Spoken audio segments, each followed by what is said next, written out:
Hello students. सो पिछले lecture में आप लोगों ने इलेक्ट्रिक फील्ड के बारे में पढ़ा था, डायपोल के बारे में पढ़ा था। आज जो हम टॉपिक पढ़ेंगे, दो इंपॉर्टेंट टॉपिक पढ़ेंगे, electric field due to dipole on axial line and equatorial line. ये दो बहुत ही इंपॉर्टेंट टॉपिक हैं। इनमें से एक क्वेश्चन कंफर्म आता ही है बोर्ड में, चाहे कोई भी बोर्ड हो। सबसे पहले हम पढ़ेंगे electric field on the axial line of an electric dipole. तो या तो बोलेंगे axial line, right. Axial line कौन सी है? जैसे ये देखो, ये डायपोल है, डिस्टेंस 12, ठीक है, और ये पॉइंट, ये जो लाइन है, ये पूरी लाइन, ये एक्सियल लाइन है। सो P पॉइंट यानी इस पॉइंट पर हमें इलेक्ट्रिक फील्ड निकालनी है। अच्छा, एक्सियल लाइन भी बोल सकते हैं, मैंने यहां पर लिखा है देखो, एंड ऑन पोजीशन भी बोल सकते हैं। ये एंड ऑन पोजीशन भी है। तो ये नहीं एग्जाम में कहीं आ जाए एंड ऑन पोजीशन तो बोले सर ने तो करवाया ही नहीं, ये तो आउट ऑफ सिलेबस आ गया। या फिर लॉन्गिट्यूडनल एक्सिस भी बोला जा सकता है, ठीक है। ये तीन तरह से डेरिवेशंस हो सकती हैं। नाउ अब इसको समझने के लिए एक पॉइंट का ध्यान रखना है आपने, मैंने वैसे वेक्टर्स में भी थोड़ा कवर किया था उसको, कि आपने कोई भी पोजीशन जो है, फॉर एग्जांपल ये पॉजिटिव एक्स है, ये नेगेटिव एक्स है, पॉजिटिव आई नेगेटिव आई, जो भी इस डायरेक्शन में होगा उसको आई कैप लिखना है आपने, ठीक है, कोई भी वैल्यू जो होगी। और जो नेगेटिव एक्स एक्स है उसको माइनस आई कैप लिखना है, जो अपोजिट होगा, ठीक है। और जो अपवर्ड होगा उसको क्या लिखेंगे? जे कैप, और नीचे वाले को माइनस जे कैप। तो हम इनको यूज करेंगे जिससे तुम्हारा क्वेश्चन थोड़ा आसान हो जाए, करेक्ट। अच्छा, अब सुनो, सबसे पहले इसकी वजह से, इस पॉजिटिव चार्ज की, क्योंकि इन दोनों की वजह से निकालना है। एक क्वेश्चन डायपोल में मैंने छोड़ा था कि 12 क्यों लिखते हैं, तो आप तुम्हें यहां समझ आएगा। हम ये कैलकुलेशंस को आसान बनाने के लिए लिखते हैं। अब सपोज करो ये डायपोल है, और इस डायपोल से मैं बोलता हूं एक पॉइंट है P, ठीक है।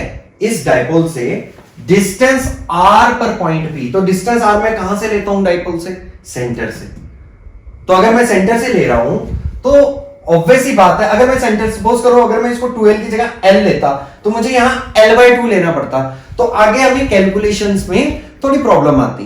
तो इसलिए हम लोग इसको 12 लेके चलते हैं, करेक्ट। ये इसका रीजन है, मतलब इसका मैथ्स में थोड़ा आसान करने के लिए हम ऐसा करते हैं। तो अब देखो, जैसे अब ये चार्ज है, ये पॉइंट, ये वाले पॉइंट पर मुझे इलेक्ट्रिक फील्ड निकालनी है। हमने उस पिछले लेक्चर में ये भी सीखा था, पॉजिटिव चार्ज की वजह से electric field is away from the body. So away from the body, तो इस पॉइंट पर electric field is away from the body. तो इवन वेक्टर लिख रहा हूं मैं यहां पर, इसकी वजह से इलेक्ट्रिक फील्ड इवन वेक्टर है, राइट। देखो, जब आप बोर्ड में करते हो या लिखते हो तो उसमें जरूर मेंशन करो कि इवन वेक्टर क्या है। तो हम लिखेंगे even vector is electric field due to this charge, correct. Minus, अब नेगेटिव चार्ज की वजह से इलेक्ट्रिक फील्ड किसकी वजह से है? E2 वेक्टर, नेगेटिव चार्ज की वजह से। ये नहीं बोर्ड में सीधा ही शुरू कर दिया जैसे मैंने शुरू कर दिया, ठीक है। आपने मेंशन करना है कि इवन वेक्टर क्या है, E2 वेक्टर क्या है, Q क्या है, माइनस Q क्या है, L क्या है, ये सब मेंशन करना है। 12 is the length between them. तो ये सब मेंशन करके तभी आगे चलना है आपने, जैसा कि बुक में दिया भी होता है आपको, ठीक है। मैं यहां सिर्फ कॉन्सेप्ट्स करा रहा हूं, थ्योरी आपने खुद बनानी है, ओके। नाउ अच्छा, आप सुनो जरा, इवन वेक्टर। तो हम सबसे पहले electric field due to positive charge, है ना, हम लिखेंगे electric field due to positive charge. तो इसकी वजह से इलेक्ट्रिक फील्ड की वैल्यू। अच्छा, एक और बात, डायरेक्शन इधर को है, तो डायरेक्शन अगर इधर को है तो क्या है? ये आई कैप हुआ ना इस डायरेक्शन में। एक और बात, ये देखो, ये डिस्टेंस L है और सेंटर से इस पॉइंट का डिस्टेंस R है। तो ये जो बचा हुआ डिस्टेंस है, ये वाला distance, this distance is R minus L, right. This is R, ये L, तो ये R माइनस L। तो हमारे इसकी वजह से इलेक्ट्रिक फील्ड का फॉर्मूला क्या था? KQ upon R square, right. Electric field का फॉर्मूला था हमारा KQ बाय R स्क्वायर। तो इसकी वजह से क्या होगा? KQ upon R minus L का होल स्क्वायर। ये इलेक्ट्रिक फील्ड आ गई, और डायरेक्शन कहां को है? उधर को। तो हम क्या लिखेंगे इसको? आई कैप। स्टूडेंट, कई बार आप लोग गलती कर देते हो, यहां तो लिख दिया वेक्टर और यहां पर ये लिखा ही नहीं, तो ऑब्वियसली फिर गलत हो जाएगा, क्योंकि वेक्टर है तो आपको डायरेक्शन भी देनी पड़ेगी, राइट। नहीं तो कई बार क्या होता है, इसका मैग्नीट्यूड दे दो, फिर इसकी जरूरत नहीं है, बट हम तो सिंपल लेके चलेंगे। इसके बाद नेक्स्ट जो आता है that is electric field E2, E2 मतलब ड्यू टू नेगेटिव चार्ज, पर मेंशन करेंगे electric field due to negative charge, इसकी वजह से इलेक्ट्रिक फील्ड तुम देख रहे हो attractive force, again negative charge की वजह से इलेक्ट्रिक फील्ड कहां होती है, टुवर्ड्स इट, तो E2 क्या होगा, KQ अपॉन R। ये डिस्टेंस कितना है, देखो ये वाला यहां से देखा जाए तो यहां से यहां तक ये L है ना, और उससे आगे R है, यहां से यहां तक R है, तो ये क्या बन गया R प्लस L। सो हम इसको लिखेंगे R प्लस L का होल स्क्वायर, और डायरेक्शन कहां को थी, इधर को थी, तो मैं इसको क्या लिखूंगा, माइनस आई कैप। यहां भी स्टूडेंट कई बार मिस्टेक कर जाते हैं, कहते हैं सर ये तो नेगेटिव है तो मैं यहां माइनस लिख देता हूं। देखो मैं माइनस की वजह से ऑलरेडी डायरेक्शन ले चुका हूं, तो इसलिए मैं E2 वेक्टर को माइनस आई कैप लिख चुका हूं।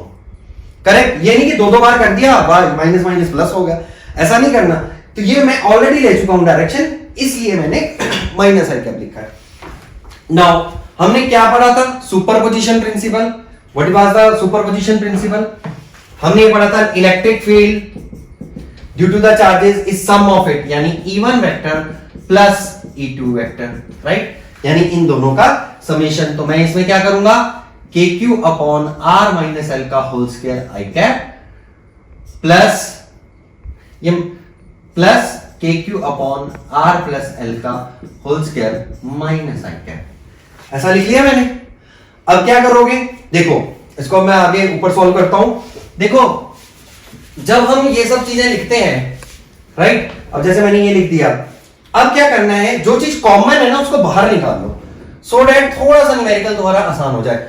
कैसे करेंगे, अगर मैं इसमें से KQ बाहर निकाल लूं, आई कैप बाहर निकाल लूं, तो KQ आई कैप मैंने बाहर निकाल लिया, अंदर क्या बचा, 1 अपॉन R माइनस L का whole square minus 1 upon R plus L का होल स्क्वायर, ये हमारे पास रह गया। अब इसको सॉल्व करते हैं।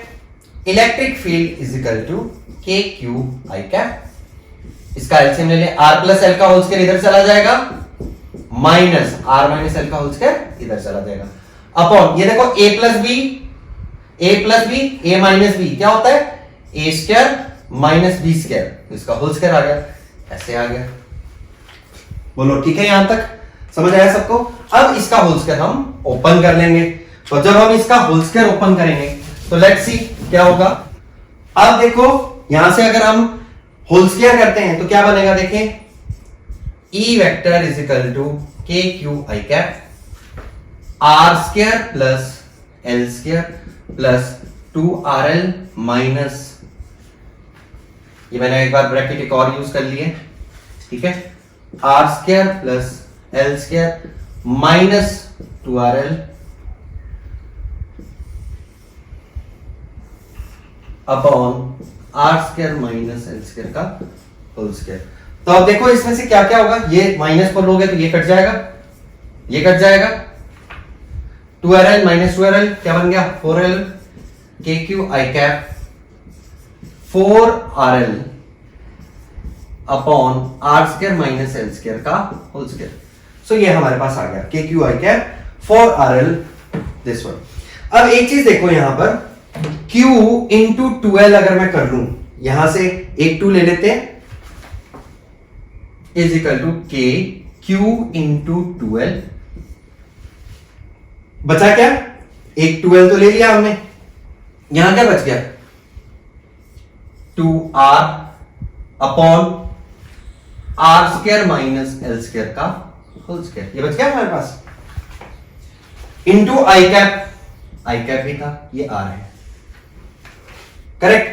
Q इंटू 2L क्या था, वैसे मेंशन करना है आपने शुरू में कि डायपोल मोमेंट है, Q इंटू वेक्टर मत लगाओ अभी, वेक्टर अगर हम लेंगे तो आई कैप यूज करना पड़ेगा, Q इंटू 2L लिख लेता हूं एक बार मैं, dipole moment is Q into 2L।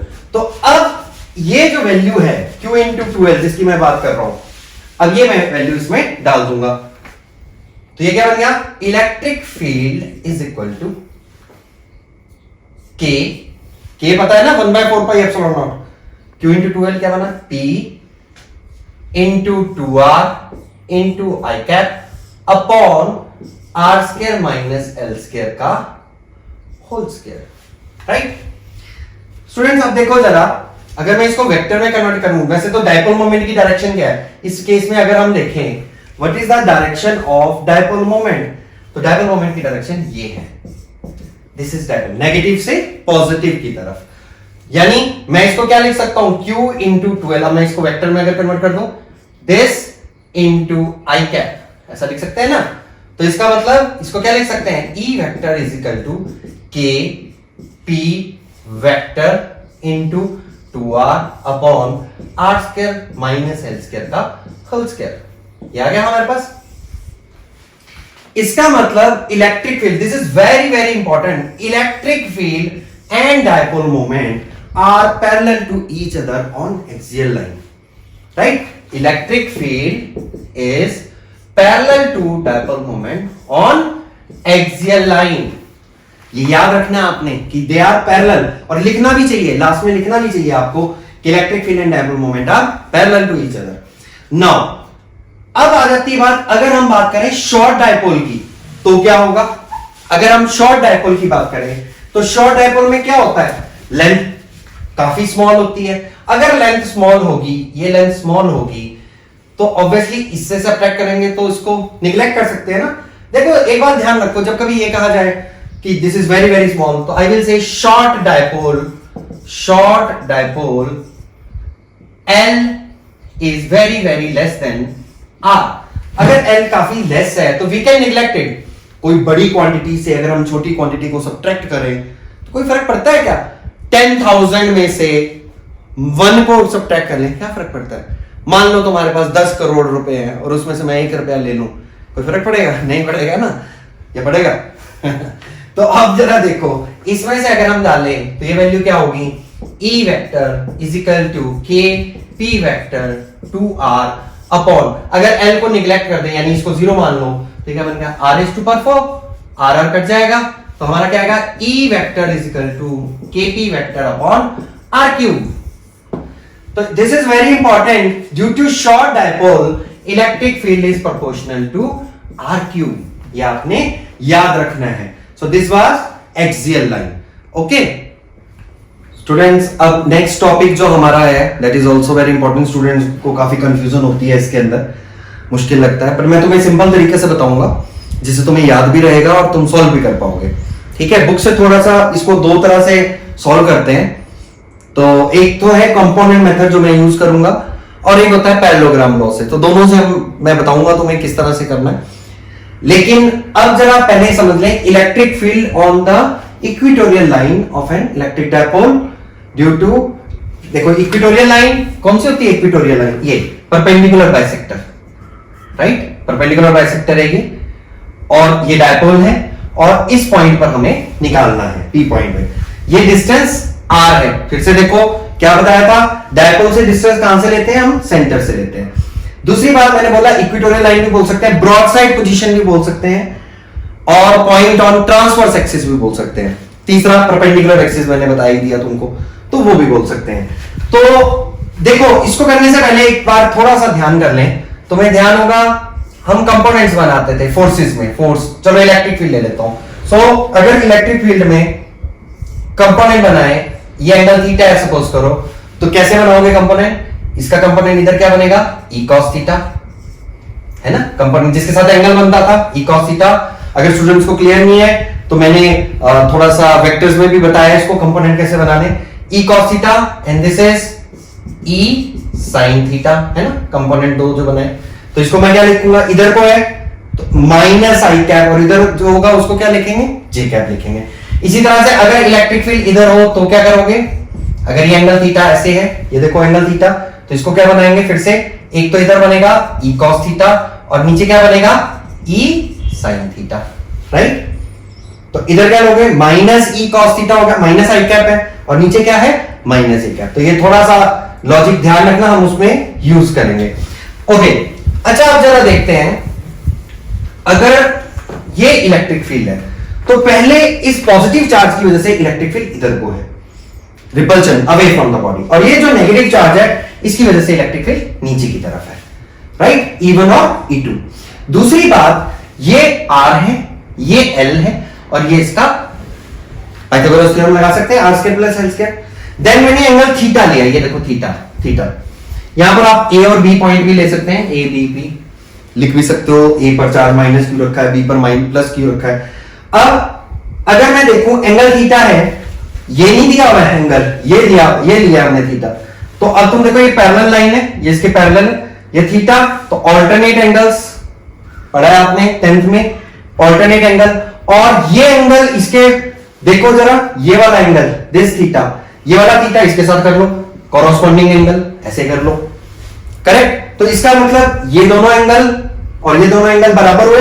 अब दूसरी बात, मान लो मैं इलेक्ट्रिक फील्ड निकालता हूं E1 वेक्टर, राइट, किसकी वजह से, पॉजिटिव चार्ज की वजह से, तो क्या होगी इलेक्ट्रिक फील्ड की वैल्यू K Q अपॉन, यहां से देखो डिस्टेंस कितना है, r square plus l square, K Q upon r square था ना, तो r स्क्वायर क्या होगा, r square plus l square के रूट का होल स्क्वायर, है ना, वैसे तो रूट कट जाएगा, तो ये आ गई इलेक्ट्रिक फील्ड। और डायरेक्शन कहां को है ये हमें अभी नहीं पता, तो मैं इसको एक बार अलोंग ए, ये क्या है, बीपी लिख सकता हूं, अलोंग बीपी ऐसा लिख सकता हूं, ठीक है। जब मैंने ये लिख दिया तो ये वेक्टर आ गया। इसी तरह से what is E2 vector, E2 vector अगर हम लेंगे वो भी यही आएगा, K Q upon R square plus L square के रूट का होल स्क्वायर, इन डायरेक्शन कहां पर है, अलोंग पी ए, राइट। देखा जाए इनका मैग्नीट्यूड बराबर है, देख रहे हो ये वाली वैल्यू बराबर है इनकी, तो I can say E1 vector का magnitude is equal to E2 vector का magnitude is equal to E, ऐसा मैं लिख सकता हूं, E1 वेक्टर का magnitude is equal to E2 vector का magnitude is equal to E। तो इसका मतलब मैं यहां पर E लिख देता हूं और यहां पर भी E लिख देता हूं, लिख सकता हूं, वेक्टर तो मैंने बनाया ही है और मैग्नीट्यूड भी रिप्रेजेंट कर दिया। अब खुद सोचो, अगर मैं E1 वेक्टर, अब हम क्या लिखेंगे, dividing E1 vector into components, तो अगर मैं कंपोनेंट में डिवाइड करूंगा तो ये क्या आएगा, E cos थीटा, है ना, E cos थीटा इसका कंपोनेंट, और इधर क्या बनेगा, E sin थीटा।